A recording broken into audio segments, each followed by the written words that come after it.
नमस्कार साथियों, मैं रितेश कुमार। ज्योग्राफी सेशन में आप लोगों का स्वागत है। तो देखते हैं कि कल हम लोग पढ़े थे दबाव के आधार पर पृथ्वी की आंतरिक संरचना के बारे में कुछ पढ़े थे। आज हम लोग पढ़ेंगे क्या, तो तापमान के आधार पे कि पृथ्वी की आंतरिक संरचना के बारे में हम लोग पढ़ेंगे कि तापमान में क्या परिवर्तन होता है, अंदर में और बाहरी में क्या परिवर्तन होता है। तो वो चीज़ हम लोग देखेंगे इसके बारे में। तो आइए स्टार्ट करते हैं बिना लेट किए हुए। तो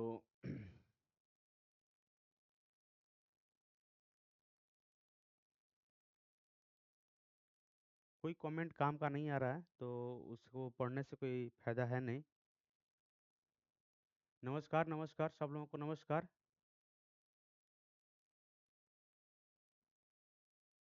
बस कीजिए, आप लोग नमस्कार बंद कीजिए, बहुत हो गया। पढ़ते हैं कुछ। नहीं नहीं, ठीक है सर। तो आइए हम लोग पढ़ते हैं। तो हम लोग कुछ पढ़े थे पृथ्वी की आंतरिक संरचना के बारे में। पार्ट वन कल क्लास था, तो आज पार्ट टू के बारे में देखते हैं कि उससे हम लोग आगे लेकर चलते हैं। देखते हैं कि आज ख़त्म हो रहा है कि नहीं। हो सकता है कि आज ख़त्म हो जाए या कल तक मैं ख़त्म करने की कोशिश करूँगा। इसलिए कि देखिए, जितना डेप्थ में मैं जा रहा हूँ कि कोई भी क्वेश्चन आए तो करीब करीब मेंस तक आप लोगों को मैं कोशिश कर रहा हूँ कि उसमें मेंस भी कैप्चर हो जाए। तो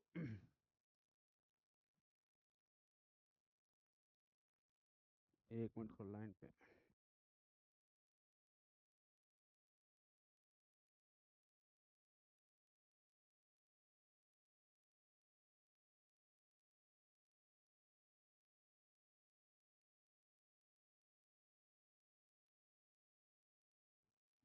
तो हम लोग कहाँ थे, तापमान के आधार पे पृथ्वी की आंतरिक संरचना के बारे में हम लोग को पढ़ना है। तो देखते हैं इसमें हम लोग क्या इसका निचोड़ निकाल सकते हैं। कैसे कैसे तापमान बढ़ता है अंदर में और कैसे कैसे घटता है, या डायरेक्ट बढ़ते हैं ऊपर से नीचे जाने पे, गहराई में जाने पे, पृथ्वी के आंतरिक में जाने पे, या तापमान बढ़ता ही रहता है या कुछ लेवल पे के जाकर जाकर घट जाता है। तो वो चीज़ हम लोग देखते हैं। तो स्टार्ट करते हैं। तो पृथ्वी की बाहरी स्तर से नीचे की ओर जाने पे, जैसे कि होता है कि हम लोग जो एक ग्लोब है, पृथ्वी है, उसको सरफेस ले अंदर की गहराई में जाते हैं, खोदते हैं, तो खोद के या खुदाई करके गहराई में जाते हैं। तो जाने पर क्या होता है कि तापमान में औसतन रूप से प्रति 100 सेंटीमीटर पे क्या जाता है कि 100 सेंटीमीटर जाएंगे खुदाई करके, तो उसमें 2 से 3 डिग्री का तापमान का बढ़ोतरी होता है। कितना होता है? 2 से 3 डिग्री का तापमान का बढ़ोतरी होता है। जैसे कि हम आते हैं कि ये हमारी पृथ्वी हो गई।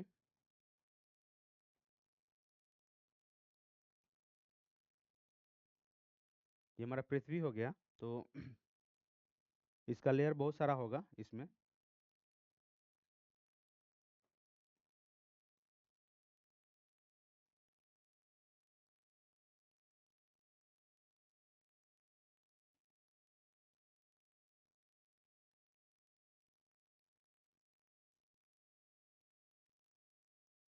तो ये हमारी पृथ्वी का लेयर हो गया। तो कल बताए थे कि पृथ्वी जो हमारी है, आंतरिक संरचना है पृथ्वी का, तो वो एक प्याज के छिलके की तरह है, परत बाई परत वो वैसे होती है। तो जैसे जैसे हम यहाँ पे मान लीजिए खुदाई किए, तो खुदते खुदते खुदते खुदते कुछ अंदर गए, अंदर गए, अंदर गए। तो क्या होता है कि यहाँ से मान लीजिए कि ये 100 सेंटीमीटर हम लोग गए, यहाँ तक 100 सेंटीमीटर, 100 सेंटीमीटर गहराई है ये, 100 सेंटीमीटर गहराई है। तो यहाँ तक आने में हम लोग को कितना होगा? तो 2 डिग्री से 3 डिग्री सेल्सियस तापमान प्लस होगा। कितना होगा? 2 से 3 डिग्री सेल्सियस तापमान बढ़ेगा। तो ये हमारा 100 सेंटीमीटर जाने पे पृथ्वी के अंदर कितना होता है? तो 2 से 3 डिग्री सेल्सियस तापमान हमारा बढ़ता है। परंतु क्या होता है कि 8 डिग्री से अधिक गहराई पे जाने पे क्या होता है कि तापमान में वृद्धि का निरंतर निर्धारण नहीं करना एक मुश्किल हो जाता है। क्या होता है कि जैसे कि हम लोग 8 किलोमीटर जाते हैं यहाँ से, ये मान लीजिए कि ये हमारा 8 किलोमीटर हो गया, ये 8 किलोमीटर हो गया। तो 8 किलोमीटर अंदर जाते हैं, तो यहाँ पे जाने पे क्या होता है कि पृथ्वी की गहराई में अंदर जा जा रहे हैं 8 किलोमीटर, तो क्या होता है कि तापमान का वृद्धि का निर्धारण करना असंभव हो जाता है। मतलब कि कठिन कार्य हो जाता है। यहाँ पे खूब होगा तो हम लोग कितना जाते हैं, 2 बोरवेल गलाते हैं तो 200, 300, 400, 500, 600 फीट गलाते हैं। उससे आगे जाना मुश्किल हो जाता है। तो जैसे जैसे अंदर जाएंगे तो क्या होता है कि घनत्व बढ़ते जाता है। घनत्व बढ़ते जाता है तो बोरवेल गलाने में भी दिक्कत होगा। तो हम लोग 8 किलोमीटर जैसे ही हम लोग नीचे उतरे पृथ्वी के अंदर, तो क्या होता है कि यहाँ का तापमान निर्धारण करना, मतलब कि निर्धारित करना असंभव हो जाता है। मतलब कि कठिन कार्य हो जाता है। कठिन कार्य हो जाता है इसलिए कि यहाँ पे हम लोग पहुँच नहीं सकते हैं। हम लोग यहाँ पे हम लोग पहुँच नहीं सकते हैं। एक अनुमान ही तो लगा सकते हैं। एक अनुमान ही लगा सकते हैं हम यहाँ पे, ये नहीं कि हाँ हम लोग वहाँ का तापमान एक्यूरेट हम लोग माप सकते हैं। 8 किलोमीटर के बाद की बात बता रहे हैं। इस प्रयोग से यदि हम लोग क्या करते हैं कि सामान्य वृद्धि दर से आकलन किया जाता है। यदि इस प्रयोग से यदि इस प्रयोग से मान लीजिए कि 100 सेंटीमीटर जा रहे हैं तो 2 से 3 सेंटीमीटर, 2 से 3 डिग्री सेंटीग्रेड तापमान बढ़ रहा है। 2 से 3 सेंटीग्रेड तापमान बढ़ रहा है, तो उसमें अधिक जा रहे हैं इससे। और ऐसे ऐसे गहराई पे हम लोग जा रहे हैं, तो मान लीजिए कि 100 सेंटीमीटर गए, तो 200 सेंटीमीटर गए, 200 सेंटीमीटर गए, 300 सेंटीमीटर गए। धीरे धीरे क्या हुआ, 1000 सेंटीमीटर, 10,000, 10,000 नहीं, 100 सेंटीमीटर, 1000 सेंटीमीटर। ऐसे करते करते जा रहे हैं, तो मान लीजिए कि 1000, 2000, 3000, 4000 जैसे भी हो, तो अंदर जा रहे हैं। तो इसको ऐसे लिखते हैं, 1000 सेंटीमीटर में अब नहीं लिखते हैं, हम लोग लिखते हैं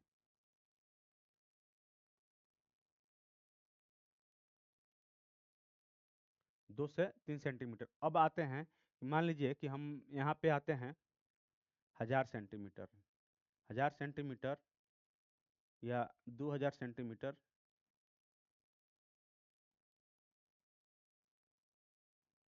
तो उसके बाद 1 किलोमीटर या 2 किलोमीटर कर दीजिए, 2 किलोमीटर कर दीजिए, 2 किलोमीटर जाते हैं।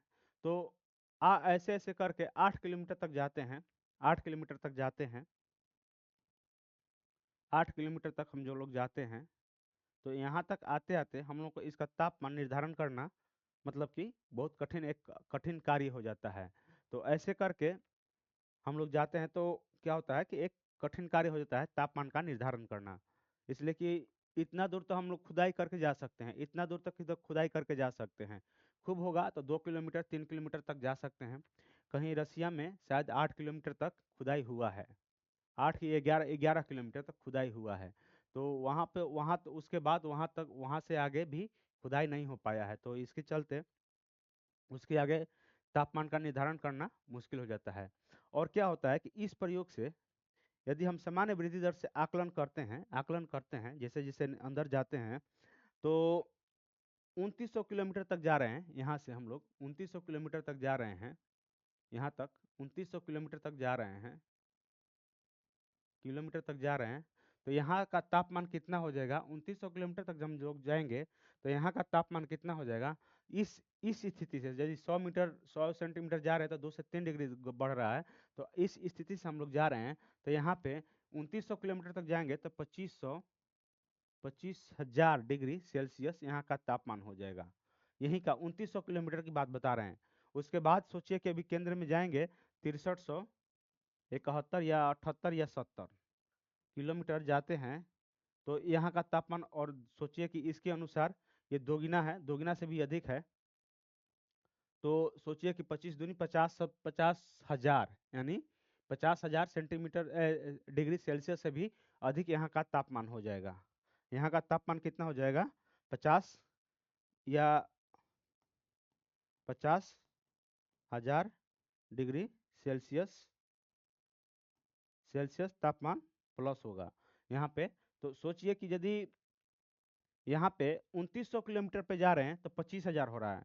और कितना होता है सूर्य का, कोरोना का तापमान कितना होता है 6000 डिग्री सेल्सियस। 6000 डिग्री सेल्सियस पे सोचिए कि सूर्य है, यहाँ पे 25,000 डिग्री सेल्सियस यदि होगा तो क्या पृथ्वी हमारी ठोस अवस्था में रहेगी?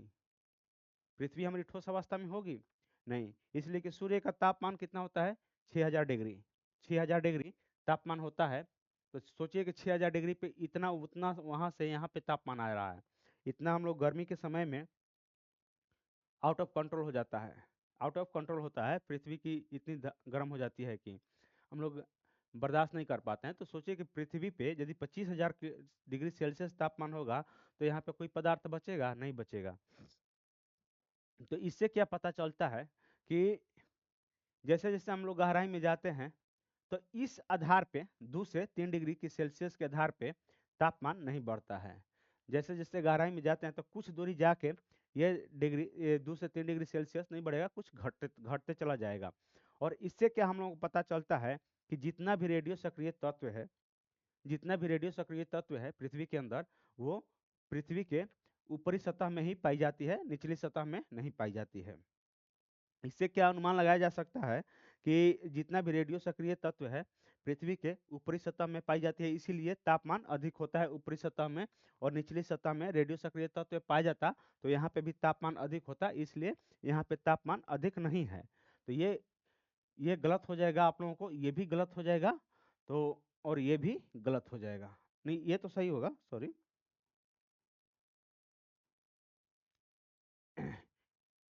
यहाँ पे ये गलत हो जाएगा, ये गलत हो जाएगा आप लोगों को, और ये भी गलत हो जाएगा।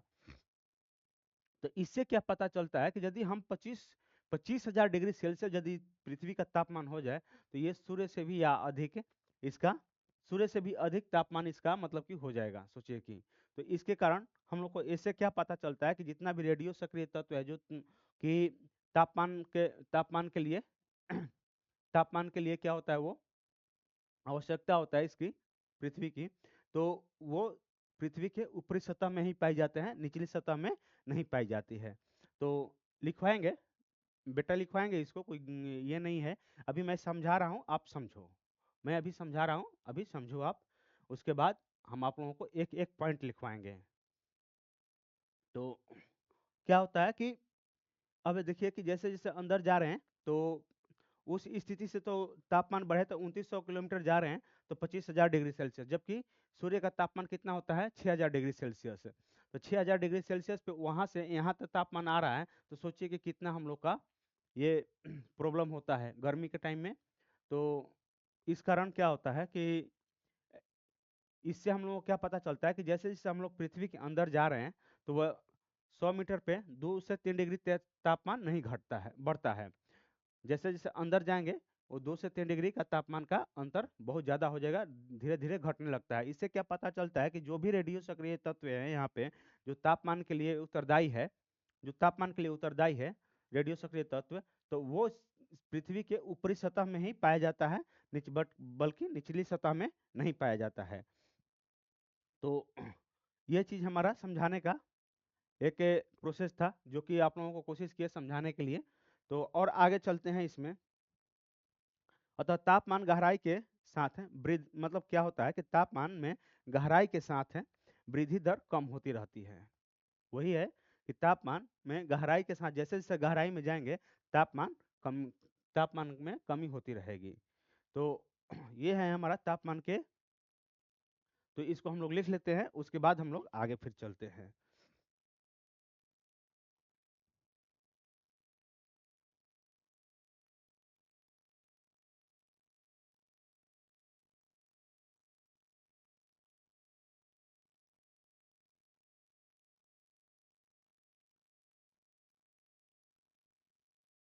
क्या होता है टेम्परेचर के आधार पे,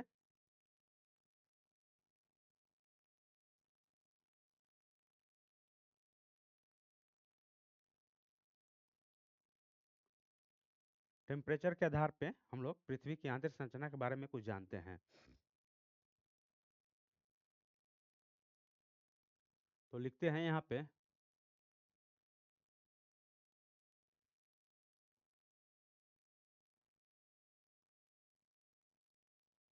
पृथ्वी की, क्या लिखेंगे यहाँ पे, पृथ्वी के बाहरी बाहरी स्तर से, बाहरी स्तर से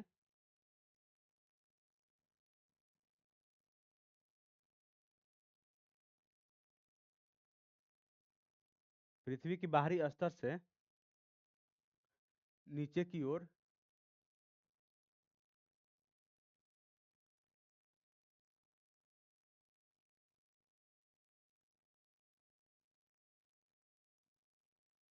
क्या होता है कि नीचे की ओर गहराई में जाने पर,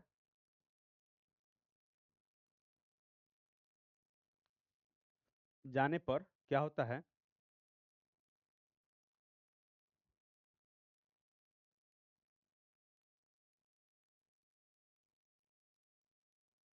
तापमान में कितना, तापमान में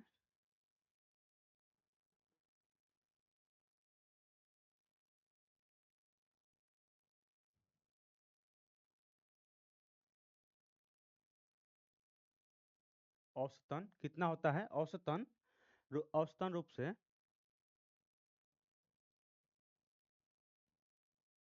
से 100 सेंटीमीटर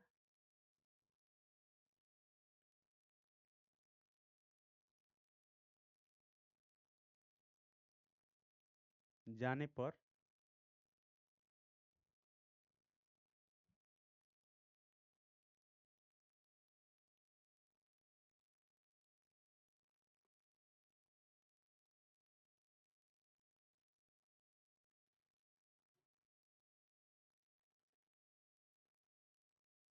सौ सेंटीमीटर जाने पर, गहराई में जाने पर लिखिए,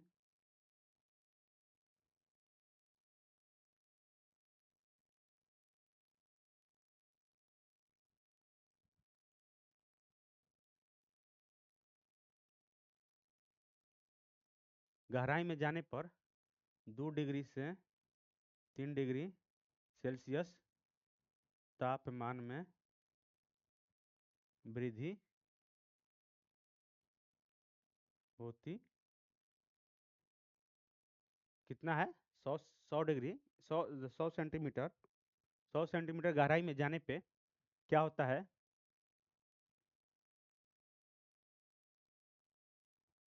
नीचे की ओर जाने में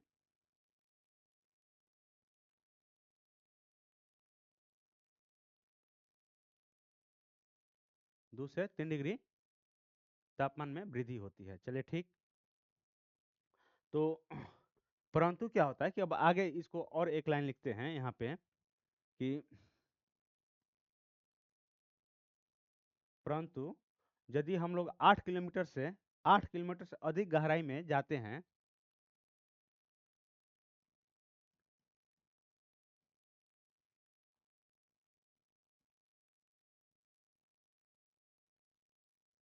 8 किलोमीटर से अधिक क्या होता है कि गहराई में तापमान की वृद्धि निर्धारित करना,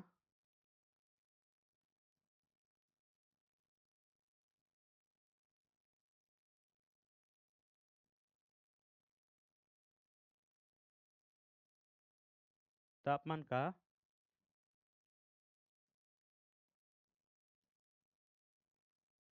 तापमान का क्या होता है कि वृद्धि, तापमान का वृद्धि, नहीं सॉरी, तापमान में यहाँ पे लिख सकते हैं तापमान वृद्धि, ये इसको हटाते हैं,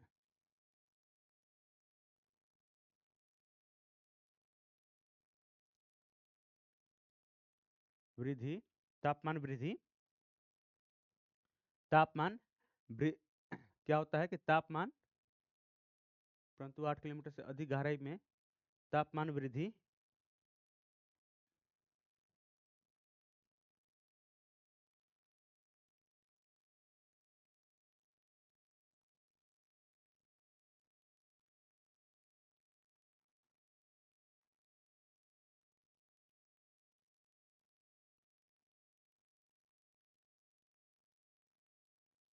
निर्धारित करना कठिन,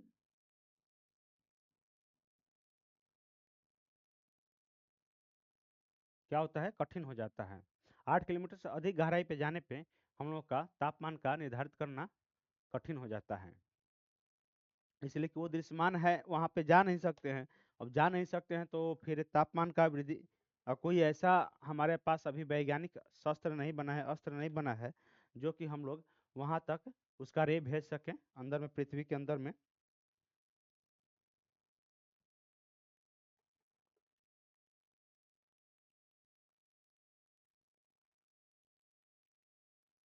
तो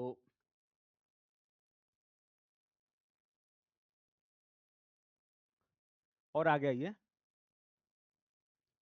तो क्या होता है कि इस प्रयोग से, यदि इस प्रयोग से यदि हम सामान्य वृद्धि दर का आकलन करते हैं, तो यहाँ पे लिख सकते हैं, यदि इस प्रयोग से, क्या इस प्रयोग से सामान्य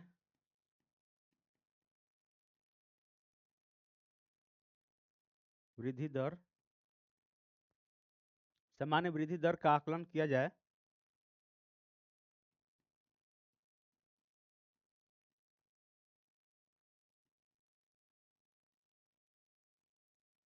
आकलन किया जाए तो 2900 किलोमीटर की गहराई में जाने पर कितना, 25,000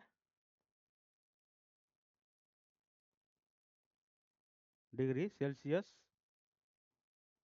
तापमान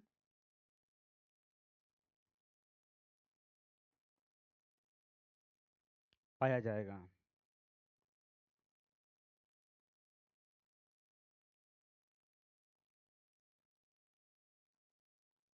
मान लीजिए कि 25,000 डिग्री सेल्सियस तापमान पाया जाएगा। परंतु इसमें क्या होता है कि ऐसा नहीं है, परंतु ऐसा नहीं है।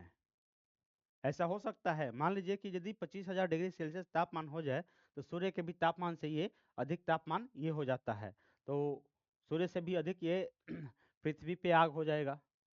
तो ऐसा है नहीं, क्योंकि इतने तापमान पर पृथ्वी का अधिकांश भाग पिघल जाएगा। तो यहाँ पे हम लोग लिख सकते हैं, परंतु परंतु ऐसा नहीं है, क्योंकि क्योंकि क्या होता है कि इतना तापमान पर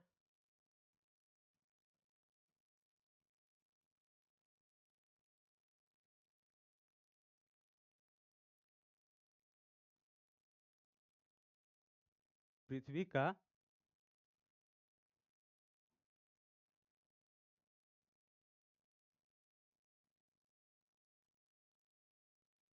अधिकांश भाग पिघल जाएगा।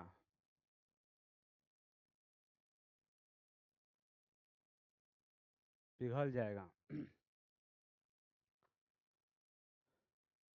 पिघल जाएगा। इससे यह अनुमान लगाया जाता है कि इससे यह अनुमान लगाया जा सकता है कि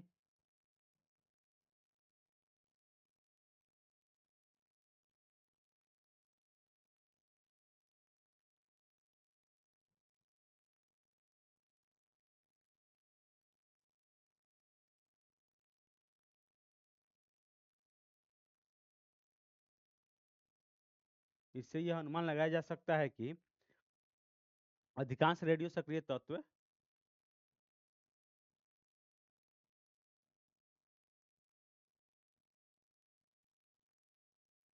रेडियो सक्रिय तत्व पृथ्वी के ऊपरी सतह में पाया जाता है।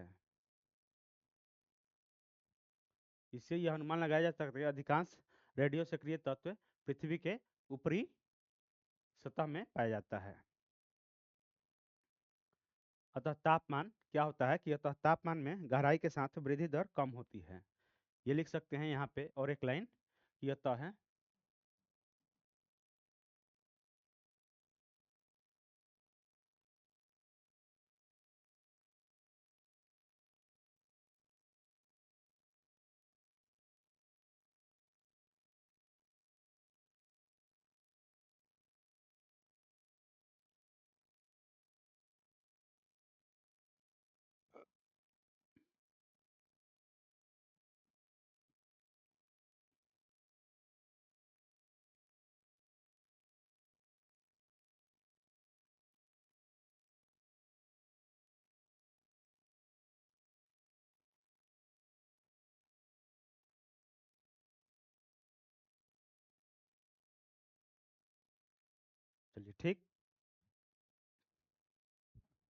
कम होते जाता है। तो जैसे जैसे गहराई में हम लोग जाएंगे क्या होता है कि जैसे जैसे हम लोग गहराई में जाएंगे यहाँ पे, तो क्या होता है कि यहाँ पे तापमान में वृद्धि दर कम होगा। तो ये चीज़ हुआ हम लोगों का।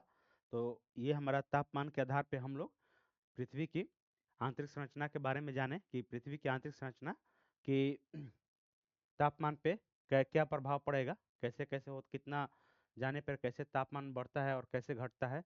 तो ये भी एक आंतरिक संरचना के बारे में हम लोग कुछ इसके पृथ्वी के जाने। अब आते हैं किसमें, तो रासायनिक रासायनिक संसाधन के अनुसार, रासायनिक संसाधन के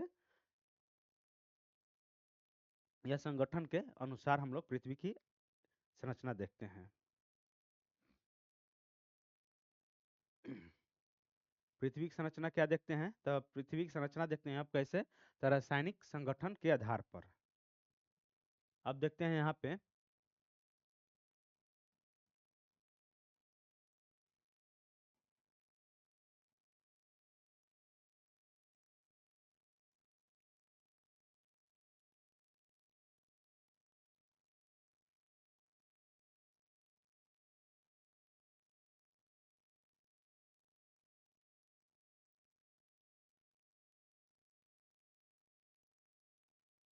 रासायनिक संगठन के आधार पर पृथ्वी की आंतरिक संरचना के बारे में देखते हैं।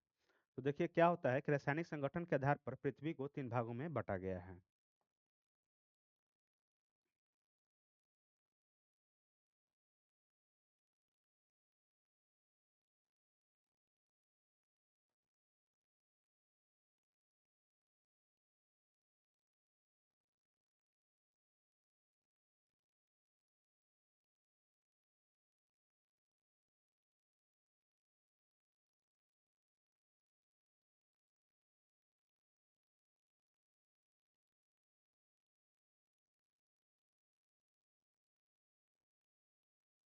तो ये हमारा पृथ्वी का एक क्या हो गया, एक भाग हो गया।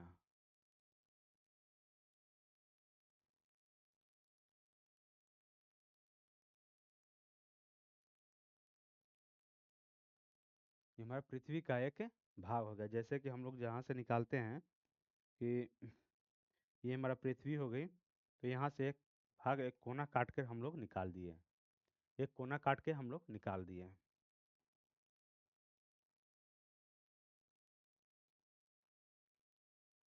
एक कोना काट कर हम लोग निकाल दिए। तो ये हमारा कोना हो गया पृथ्वी का। तो इसको हम लोग बांटे हैं रासायनिक आधार पर, पृथ्वी को 3 भागों में बांटे हैं। कैसे कैसे बांटे हैं तो देखिए,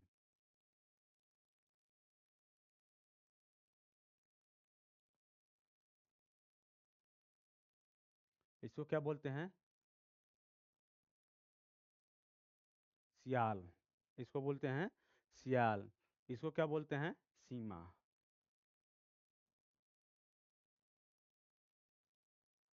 बेवकूफो रुक जाओ, सीमा ये रेखा है। रेखा भी लड़के का ही नाम है। सुधर जाओ तुम लोग, सुधर जाओ।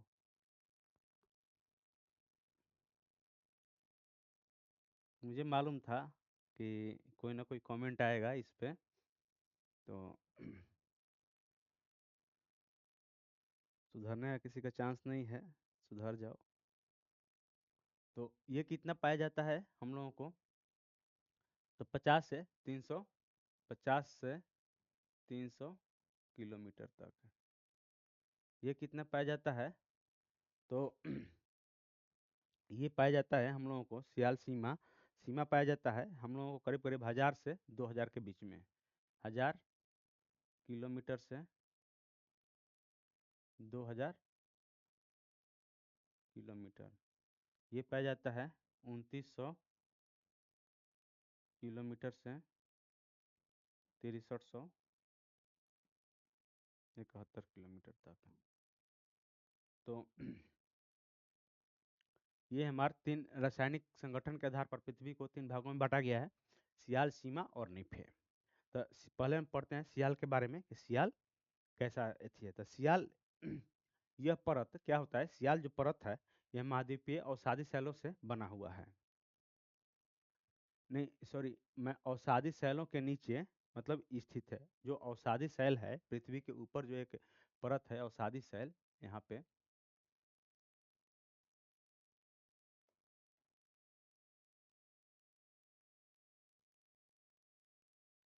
ये मान लीजिए कि इसका भी गहराई है 50 किलोमीटर, ये 50 किलोमीटर की गहराई पर है। तो इसके नीचे ये पाया जाता है, ये अवसादी शैल है यहाँ पे। तो क्या होता है कि यह परत महाद्वीपीय, जो महाद्वीप है, महाद्वीपीय अवसादी शैलों के नीचे स्थित होती है। जो सीमा होता है, जो ये सीमा है, तो अवसादी शैल के नीचे ये स्थित है।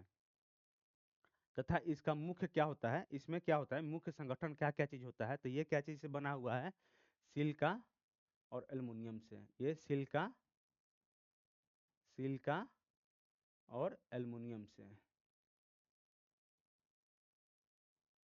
एल्युमिनियम,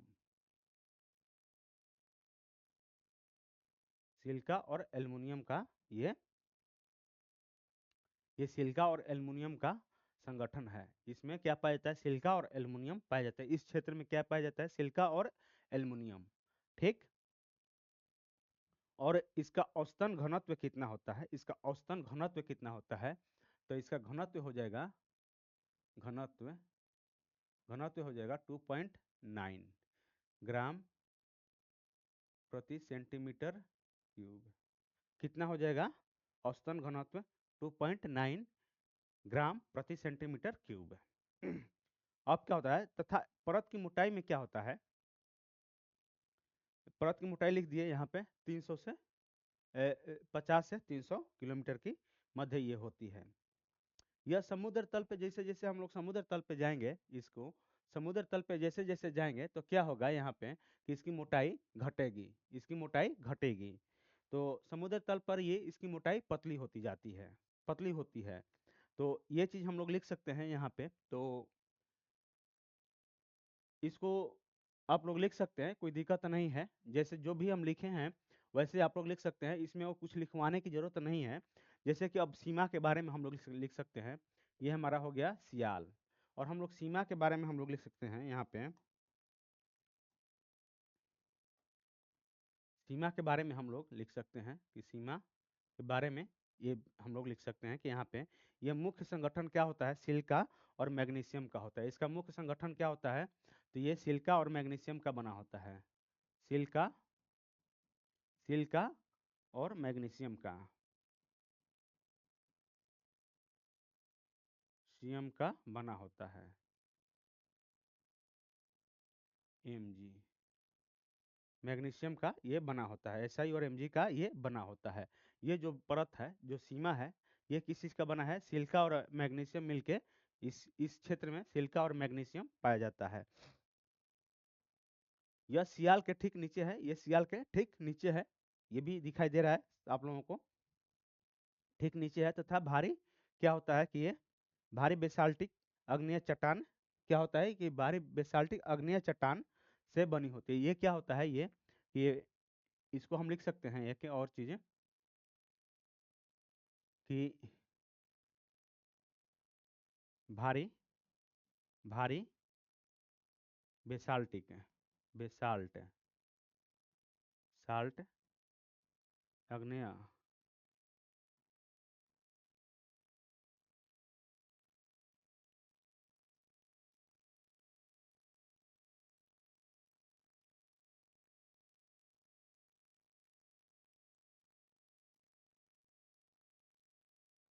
क्या है कि भारी बेसाल्टिक अग्नेय चट्टान का ये बना हुआ है। ये दोनों मिलके ये भी भारी बैंग भारी बेसाल्ट अग्नेय चट्टान से ये बना हुआ है। और देखिए इसमें क्या हम लिख सकते हैं कि इसमें क्या हम लोग लिख सकते हैं कि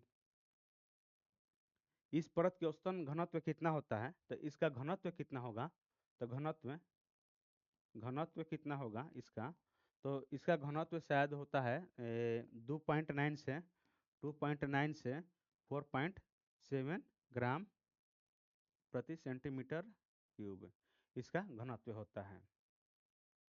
इसका कितना घनत्व होता है, तो 2.9 से 4.7 4.7 ग्राम प्रति सेंटीमीटर क्यूब इसका घनत्व होता है।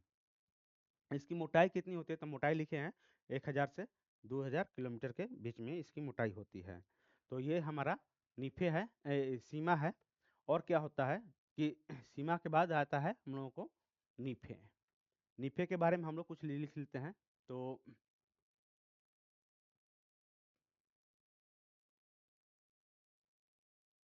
हम लोग नीफे को यहाँ से लिखते हैं, इसको छोड़ देते हैं, यहाँ नीफे है।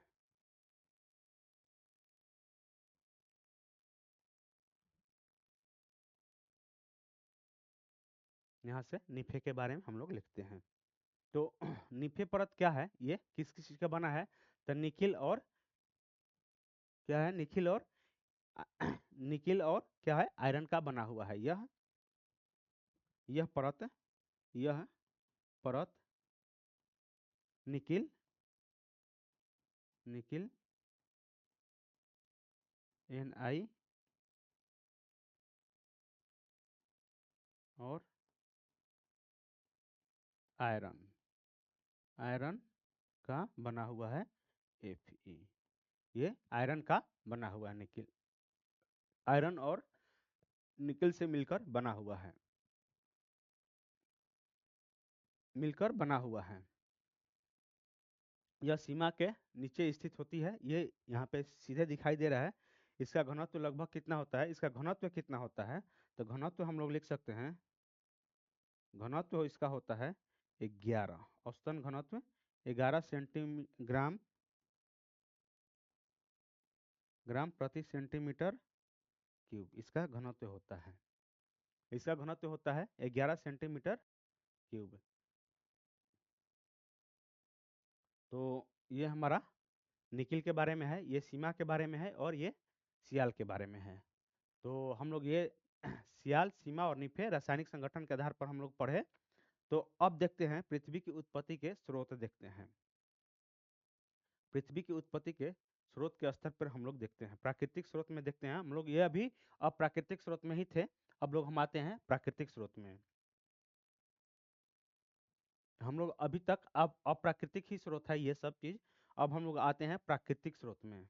हम जो लिखवाए थे कि पृथ्वी को, जो पृथ्वी की आंतरिक संरचना के बारे में दो भाग में बांटा गया है, एक प्राकृतिक और एक अप्राकृतिक।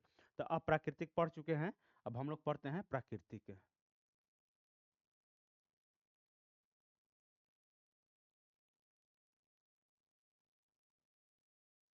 यहाँ से हम लोग पढ़ते हैं प्राकृतिक स्रोत, यानी नेचुरल सोर्स।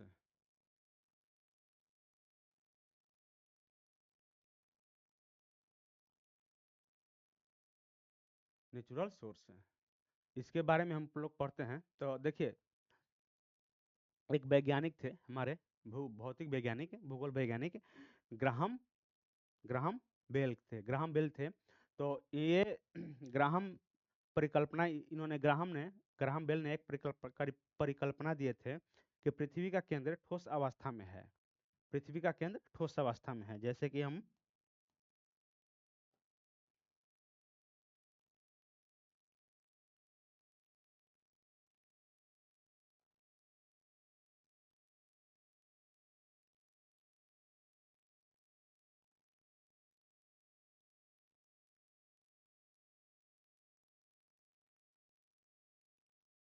ये हमारा केंद्र हो गया।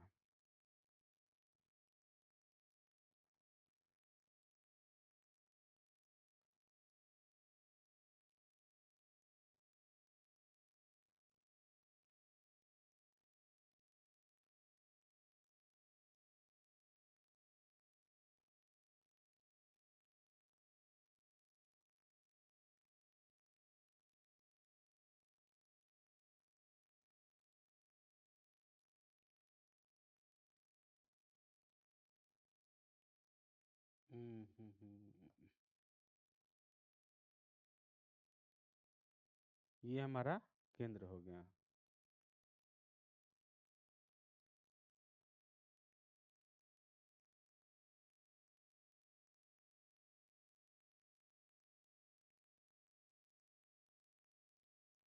ये हमारा केंद्र हो गया, पृथ्वी का ये केंद्र हो गया। तो ग्राहम परिकल्पना के अनुसार, ग्राहम बेल जो दिए थे परिकल्पना, तो उसने उन्होंने क्या बताया कि ये हमारा जो केंद्र है, ये केंद्र है, तो ये हमारा जो केंद्र है ये ठोस अवस्था में है, ठोस अवस्था में है, ठोस अवस्था में है। और क्या है, लेकिन एक ज्वारीय परिकल्पना था, एक ज्वारीय परिकल्पना था। उन्होंने क्या, ज्वारीय परिकल्पना के अनुसार पृथ्वी का केंद्र क्या था कि एक ये तरल अवस्था में है। ये ग्राहम बेल के अनुसार, ये है ग्राहम बेल के अनुसार है, ग्राहम बेल के अनुसार,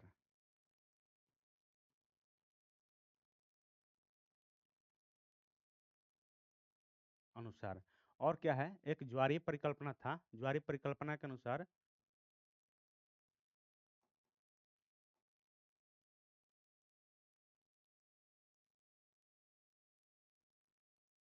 ज्वारीय परिकल्पना, कल्पना के अनुसार पृथ्वी का केंद्र क्या है, ये क्या है, ये तरल अवस्था में है, अवस्था में है, ये तरल अवस्था में है। तो दोनों ने अपना अपना मत दिए। तो ग्राहम बेल ने दिए कि पृथ्वी का केंद्र क्या था, ठोस अवस्था में है। और ज्वारीय परिकल्पना के अनुसार, ज्वारीय जो दिए थे वो अपना परिकल्पना देते हैं कि पृथ्वी का केंद्र तरल अवस्था में है। तो इससे क्या पता चलता है कि पृथ्वी का केंद्र या तो ठोस अवस्था में ही होगा और नहीं तो या तो तरल अवस्था में होगा, दो ही अवस्था में होगा। तो इससे हम लोग को क्या पता चला कि पृथ्वी का केंद्र या तो ठोस अवस्था में होगा नहीं तो तरल अवस्था में होगा। तो अब आगे चलते हैं। तो इन दोनों के तो परिकल्पना ये अभी सिद्ध करेंगे आगे कि क्या है क्या नहीं। ये कैसे सिद्ध होगा, तो ये जब हम लोग भूकंप पढ़ेंगे, ए पी तरंगे और एस तरंगे, तो उससे हम लोग को पता चलेगा कि कहाँ पे ठोस है और कहाँ पे ये ठोस है, कहाँ और कहाँ पे तरल है। तो उसके अनुसार हम लोगों को ये पता चलेगा कि वहाँ पे ये लोग कितना सीधे हैं, सही हैं और कितना गलत हैं। तो उसके अनुसार हम लोगों को वहाँ पे पता चलेगा।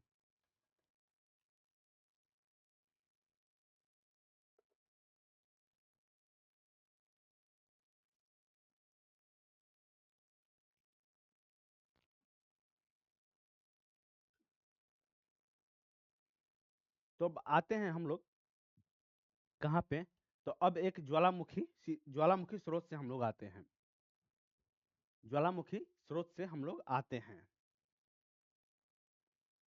तो ये हम लोग पढ़े। अब आते हैं ज्वालामुखी स्रोत को देखते हैं कि ज्वालामुखी स्रोत से हम लोग को पृथ्वी की आंतरिक संरचना के बारे में कैसे पता चलता है। तो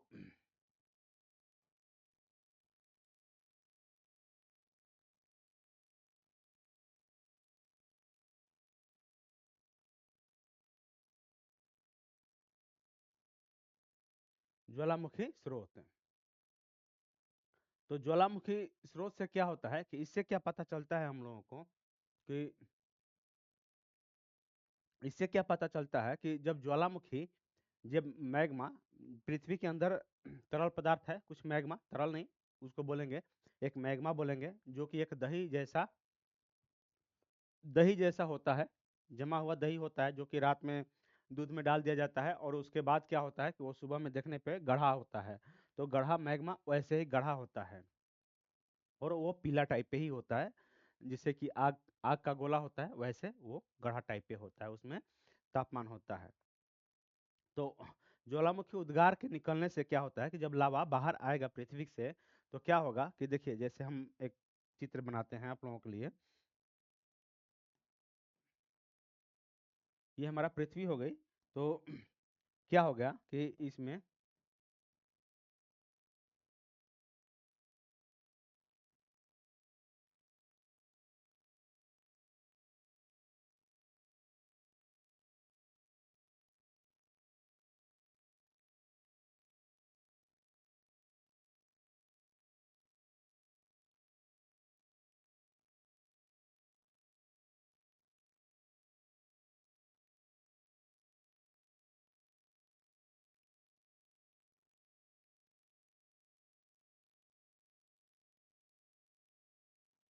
ये हमारा पृथ्वी हो गई। तो इसमें क्या होगा कि यदि इस परत में लवा है, मैग्मा है, इस परत में मैग्मा है, इस परत में मान लीजिए कि मैग्मा है,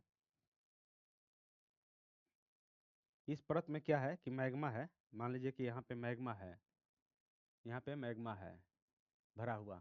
तो मैग्मा क्या होगा, और इस परत में क्या है कि जो बारिश का पानी है या नदी का पानी है या बाढ़ का पानी है या झील का पानी है या जैसे कि बर्फ का पानी है, तो इस परत में जैसे कि बर्फ का पानी या झील का पानी या नदी का पानी या बरसात का पानी या किसी अन्य पानी, समुद्र का पानी जैसे भी हो, तो धीरे धीरे रिश्ता है, दरारी एथी से रिश्ता है। दरारी, जैसे कि दरार होगा तो देखिए गर्मी में क्या होता है कि यहाँ से पानी रिसते रहेगा, सब जगह से पानी रिसेगा, जहाँ जहाँ पानी होगा तो पानी रिस के अंदर तक आएगा, पृथ्वी के अंदर तक आएगा, अंदर तक आएगा, यहाँ तक आ गया, यहाँ तक आ गया जल, यहाँ तक आ गया जल, यहाँ तक आ गया। यदि यहाँ से मैग्मा पिघलेगा, यदि मैग्मा गर्म होगा तो ये दोनों वाष्प बनेगा, पानी वाष्प बनेगा वहाँ पे, और वाष्प बनाएगा तो गैस भी बनेगा, यहाँ पे भी गैस भी है और मैग्मा भी है, और यहाँ से वाष्प बनेगा। वाष्प बनेगा तो जहाँ पृथ्वी का जो भी ये क्या है, ये प्लेट है, जैसे कि मान लीजिए कि ये दो प्लेट है, ये दो प्लेट है, तो यहाँ पे कमजोर थोड़ा सा जहाँ पड़ेगा तो वहाँ से क्या होगा कि मैग्मा सीधे बाहर आएगा, सीधे बाहर आएगा, यहाँ से सीधे मैग्मा बाहर आएगा, ये मैग्मा बाहर आएगा, ये मैग्मा बाहर आएगा और यहाँ पे ब्लास्ट करेगा, मैग्मा बाहर आएगा, तो इसको क्या बोलेंगे हम लोग, ज्वालामुखी, ये ज्वालामुखी, ये ज्वालामुखी हो गया। तो जब ज्वालामुखी यहाँ से आएगा तो ये पृथ्वी के अंदर से ही तो कुछ कोई पदार्थ निकल रहा है, कुछ भी जो भी निकल रहा है तो पृथ्वी के अंदर से निकल रहा है। तो हम लोग को इससे क्या पता चला है कि पृथ्वी के अंदर जो भी इसमें ज्वालामुखी में जो भी पदार्थ आएगा, गैस है या मैग्मा है या ये क्या बोलते हैं वाष्प है या जो भी राख है, चाहे जो कुछ भी हो ईटीसी, इसमें जो भी पदार्थ है, इससे हम लोग क्या पता चलेगा, तो ये तो हम लोग का दृश्यमान हो गया, ये हम लोग का यहाँ से दृश्यमान हो जाएगा। अंदर तो दृश्यमान नहीं है, जब ये बाहर निकलेगा तो हम लोग देख सकते हैं कि इसमें क्या क्या चीज अंदर में पाया जाता है। इसको, इसका एक टुकड़ा उठा के हम लोग लाएंगे लैब में, और लैब में ले आके क्या देखेंगे कि इसमें क्या क्या कौन कौन सा पदार्थ पाया जाता है। तो ऐसे हम लोग करके ये चीज देख सकते हैं। तो पृथ्वी की आंतरिक संरचना के बारे में एक ज्वालामुखी भी एक अच्छा कार्य करता है कि कैसे ज्वालामुखी यहाँ पे बना है। तो हम लोग लिख सकते हैं यहाँ पे क्या लिख सकते हैं कि ज्वालामुखी के आधार पर क्या लिख सकते हैं कि ज्वालामुखी उद्गार से निकलने वाले, ज्वालामुखी गार से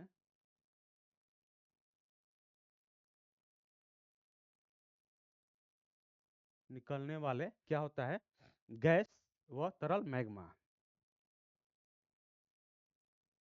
गैस व तरल मैग्मा, मैग्मा क्या होता है, तरल मैग्मा जो है क्या होता है के आधार पे, तरल मैग्मा के आधार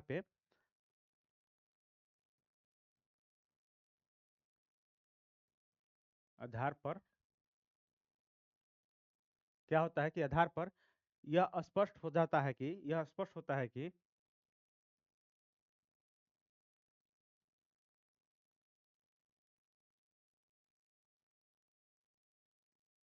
क्या होता है कि यह स्पष्ट होता है कि पृथ्वी की आंतरिक परत में,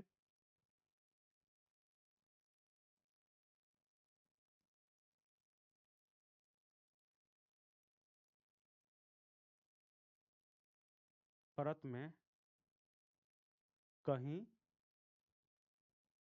न कहीं क्या है कि तरल पदार्थ, तरल कहीं ना कहीं तरल अवस्था है, कहीं ना कहीं तरल अवस्था, कहीं ना कहीं तरल अवस्था है, या कहीं ना कहीं तरल अवस्था में है, ये इसको लिख सकते हैं, कहीं ना कहीं तरल अवस्था में है, ऐसे लिख दीजिए। तो ये हम लोग समझे कि ज्वालामुखी के आधार पे कैसे होगा तरल अवस्था, और आगे देखते हैं इसके बारे में। तो ज्वालामुखी के आधार पे पृथ्वी की आंतरिक संरचना के बारे में हम लोग समझे कि पृथ्वी की आंतरिक संरचना में ज्वालामुखी की क्या भूमिका रहा और इसमें कैसा पदार्थ पाया जाता है, वो तो लैब के अनुसार हम लोग पता चलेगा, लेकिन ये हम लोग पता चल गया कि पृथ्वी के अंदर कहीं ना कहीं तरल अवस्था है। ये तरल अवस्था है, ठोस है ही। ठोस तो ऊपर से ही दिखाई देता है कि हम लोग जहाँ पे खड़े हैं वो भी ठोस है, उसके नीचे भी ठोस है, लेकिन कहीं ना कहीं तरल अवस्था जरूर है। तो इसके अनुसार अब हम लोग चलते हैं क्या कि उल्का पिंड, उल्का पिंड एक है। तो उल्का पिंड के आधार पर हम लोग देखते हैं उल्का पिंड के स्रोत या साक्ष्य हैं। उल्का पिंड के साक्ष्य से हैं। उल्का पिंड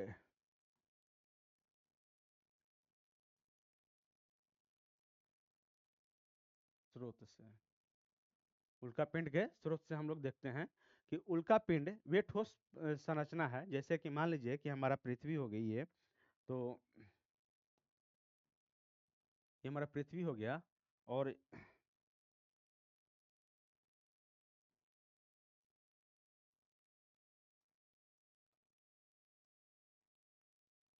हमारा पृथ्वी हो गई, और क्या हो गया कि यहाँ से ये आकाश हो गया। तो ये हमारा आकाश हो गया। तो यहाँ से मान लीजिए कि जो भी उल्का पिंड आएगा, ये उल्का पिंड आएगा यहाँ पे, तो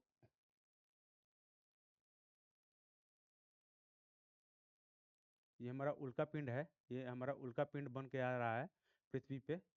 तो जैसे कि यहाँ पे क्या होगा कि यहाँ पे क्या होगा, बस 5 मिनट और, यहाँ पे क्या होगा कि आकाश में जैसे भी आएगा हमारा, ये हमारा आते रहेगा यहाँ से ऐसे। तो ये क्या होगा, पृथ्वी पे आते आते ये जलने लगेगा। ये जलने लगेगा, क्या होगा, ये जलने लगेगा, इसमें आग लग जाएगा। आग लग जाएगा इसमें, आग लग गया यहाँ पे आते आते। तो क्या होगा कि लास्ट में इसका एक्सटर्नल पार्ट जो होता है, बाहरी परत, बाहरी परत जल जाएगा। और अंदर का परत जो है, मान लीजिए कि इतना छोटा है, जो भी अंदर की परत जो भी है, एक छोटा छोटा छोटा सा परत आके यहाँ से टकरा जाएगा, यहाँ पे टकरा जाएगा पृथ्वी पे। तो यहाँ पे ये जल गया, जलने के बाद आके छोटा सा परत टकरा गया। तो क्या होगा कि जब छोटा परत टकरा गया, तो इससे हम लोग क्या पता चलता है कि यदि इसको हम लैब में ले जा सकते हैं, तो या इसको देखेंगे कि इसमें क्या चीज पाया जाता है, इसमें क्या चीज पाया जाता है, इसको हम लोग देखेंगे। ये ये जो उल्का पिंड है, इसको हम लोग देखेंगे कि ये क्या चीज इसमें पाया जाता है। तो हम लोग लास्ट में पाया गया कि जो पृथ्वी की जो संरचना है, उसी वैसे ही इसका भी संरचना है, उस वैसे ही ये उल्का पिंड का भी संरचना है। तो इससे क्या पता चलता है कि जैसे भी हम लोग आकाश से जो उल्का पिंड आया, वही संरचना जो पृथ्वी पे पाया जाता है, सेम सेम वही उसमें ही पाया जाता है। तो इससे भी हम लोग को पृथ्वी की आंतरिक संरचना के बारे में पता चलता है कि जैसे कि ये तो बाहरी परत तो जल गया, अब अंदर का जो परत है, अंदर का परत है, तो वही तो यहाँ पे आके गिरा। तो उससे अंदर का परत क्या है कि जो अंदर का परत यहाँ पे पाया जाता है, इसमें भी पाया जाएगा, इसमें भी पाया जाएगा। जो उल्का पिंड में परत पाया गया, वही अंदर में भी पाया गया। जो बाहरी परत है, बाहरी परत यहाँ पे जल गया, और अंदर का परत यहाँ पे जो भी यहाँ पे बचा, तो इसका अंदर का परत और इसका अंदर का परत दोनों को हम लोग सम्मिलित किए तो एक ही पाया गया। तो इससे पता क्या चला हम लोगों को कि ये पृथ्वी की आंतरिक संरचना में ये भी एक उल्का पिंड भी एक भूमिका निभाता है। तो इसको हम लोग लिख सकते हैं कि उल्का पिंड ठोस संरचना एक ठोस संरचना है। यहाँ पे हम लोग लिख सकते हैं कि उल्का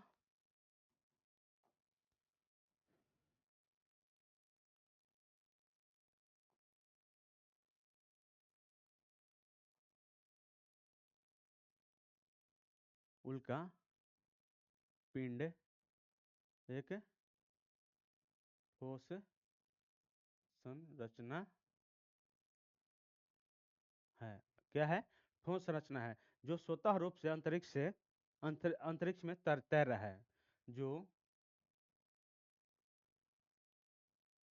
स्वतः रूप से अंतरिक्ष में तैर रहा है। कभी कभी क्या होता है कि पृथ्वी के गुरुत्वाकर्षण, कभी कभी पृथ्वी के गुरुत्वाकर्षण प्रभाव के क्षेत्र में आकर क्या होता है कि ये कभी कभी कभी कभी पृथ्वी के गुरुत्वाकर्षण प्रभाव प्रभाव में आकर कभी कभी पृथ्वी के गुरुत्वाकर्षण प्रभाव क्षेत्र में आकर क्या होता है, प्रभाव क्षेत्र क्षेत्र में आके क्षेत्र में आने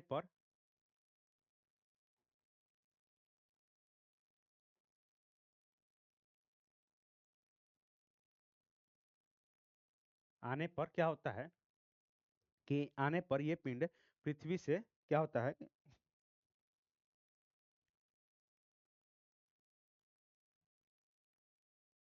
पृथ्वी से पृथ्वी से टकरा जाता है, पृथ्वी से टकरा जाता है। आने पर यह पिंड पृथ्वी से टकरा जाता है। पृथ्वी के गिरने के दौरान में इसको लिख सकते हैं कि पृथ्वी के पृथ्वी पर गिरने के दौरान में पृथ्वी पर गिरने के दौरान में क्या होता है कि पृथ्वी पे गिरने के दौरान में उल्का पिंड की बाहरी परत वायु नहीं पृथ्वी के गिरने के दौरान में वायुमंडल के अधिक घर्षण के कारण, यहाँ पे लिख दें वायुमंडल, वायुमंडल के क्या होता है कि वायुमंडल के अधिक घर्षण के कारण इसका बाहरी परत जल जाता है जाता है और आंतरिक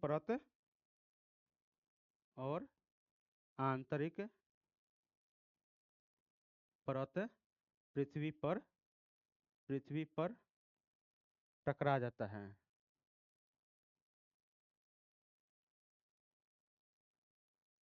पृथ्वी पर टकरा जाता है। और इस चट्टानों के अध्ययन से क्या होता है कि पृथ्वी के आंतरिक संरचना का अनुमान लगाया जा सकता है। अब क्या लिख सकते हैं यहाँ पे, ये यहाँ पे क्या लिख सकते हैं कि इन चट्टानों के अध्ययन से इन चट्टानों के अध्ययन अध्ययन से क्या हम लोग अध्ययन से पृथ्वी के आंतरिक भाग का अनुमान लगाया जा सकता है।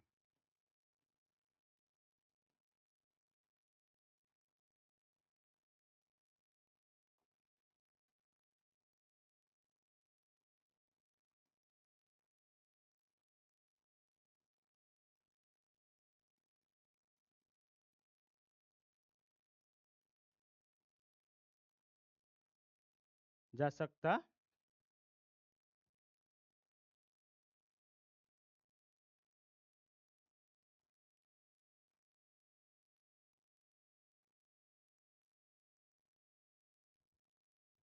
जा सकता है। और क्या है कि यहाँ पे अनुमान लगाया जा सकता है या लगाया गया है, आंतरिक संरचना के बारे में हम लोग अनुमान लगाया गया है। और क्या है इसमें कि ये क्या है, ये उल्का पिंड वैसे ही पदार्थ है। यहाँ पे एक लाइन और लिख लीजिए कि उल्का पिंड ये उल्का पिंड क्या है कि ये उल्का पिंड वैसे ही ठोस पदार्थ है, वैसे ही ठोस पदार्थ पदार्थ है, ये वैसे ही ठोस पदार्थ है जिनसे पृथ्वी की संरचना हुई है, जिनसे पृथ्वी की संरचना हुई है। तो ये उल्का पिंड वैसे ही ठोस पदार्थ है जिनसे पृथ्वी की संरचना हुई है। तो जैसे ठोस पदार्थ ये गिरा तो वैसे जैसे कि पृथ्वी की संरचना जैसे है वैसे ही इसका भी मतलब कि वैसे ही ये ठोस पदार्थ है। तो चलिए आज का सेशन यहीं पे हम लोग समाप्त करते हैं और कल हम लोग पढ़ेंगे क्या भूकंपीय तरंग जो होता है उसके आधार पर पृथ्वी की संरचना के बारे में, आंतरिक संरचना के बारे में जानेंगे कि कैसे है। तब तक के लिए गुड नाइट। Good night. जय हिंद, जय भारत। वीडियो अच्छा लगे तो आप लोग लाइक कीजिए, शेयर कीजिए और ज़्यादा से ज़्यादा दोस्तों के पास पहुंचाइए। आप लोगों को भी फायदा हो और उन लोगों को भी फायदा हो। तब तक के लिए bye bye, good night, Tata.